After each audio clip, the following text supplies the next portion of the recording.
Lena was known in her town before anyone truly knew her. People spoke of her the way you speak of weather, with reverence and expectation.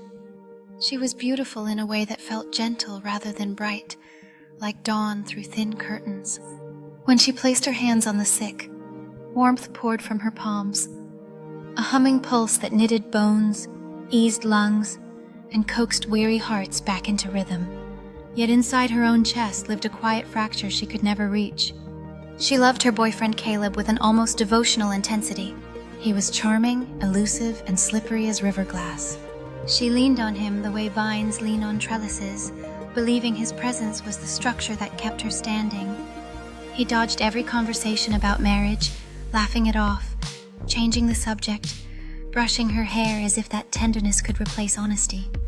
Unknown to her, he had been entwined with her cousin Marisol for months, their secret like a splinter buried too deep to see. One evening, during a silver full moon, Lena was called to an elderly couple who had shared 60 years together and now shared failing bodies. She sat between them, palms glowing, breath steady, pouring herself into their intertwined hands. When their color returned and their breathing softened, she felt something drain from her like tide slipping back to sea. That night she grew faint, cold despite the warmth around her, and fell into a sleep so deep it felt carved out of stone. Days turned into weeks. She lay still in her small bedroom, hair spread across the pillow like dark water, chest rising and falling with the patience of winter. Caleb came once, hovered, then vanished again. Then his brother Jonah arrived. He had heard the rumors, the cruel whisper that Marisol was pregnant, that the child belonged to Caleb. He stood at Lena's bedside with guilt that was not his own but felt heavier for it. He took her hand, whispered an apology to the air, and bent to kiss her forehead. Something shifted, a spark leaping from skin to skin.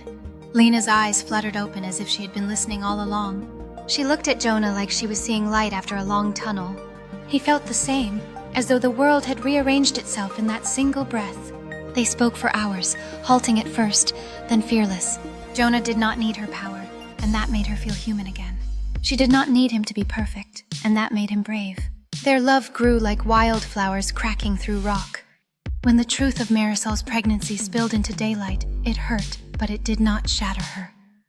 Jonah knelt beneath a trembling aurora sky and asked her to choose him, not out of rescue, but out of wanting. She said yes. They moved far north to a quiet cottage where the night danced in green and violet ribbons above them. There, Lena still healed when called, but she also learned to rest, to breathe, to let love be something steady rather than desperate. And under those restless lights, she finally found a place where her own heart could mend.